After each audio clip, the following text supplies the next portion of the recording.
80% of global trade happens above the ocean, but 95% of data flows beneath the ocean. And it flows beneath the ocean on a technology that first emerged in the 1850s. So a pre-Civil War technology is highly relevant to the AI conversation. They're kind of our lifeblood, but there's 150 cable breaks a year.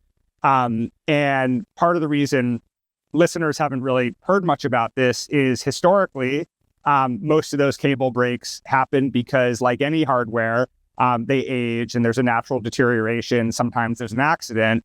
What's changing is the scale and what's driving that breakages. So we're going to see more breakages, and we're going to see different reasons why cables are breaking, and that's because of geopolitics.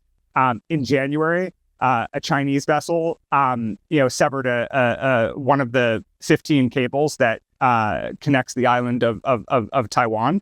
And then, as a reminder that not everything is geopolitical, shortly thereafter, one of the Taiwanese governed islands, Matsu, which is home to 14,000 citizens, had two of its cables break down and get severed for natural deterioration. And so all of this can easily get conflated. The point is, geopolitics are shifting the norms on what types of attacks on AI infrastructure are beginning to happen. But it's not just state-sponsored attacks. Over 90% of the Europe to Asia data traffic happens through the Red Sea.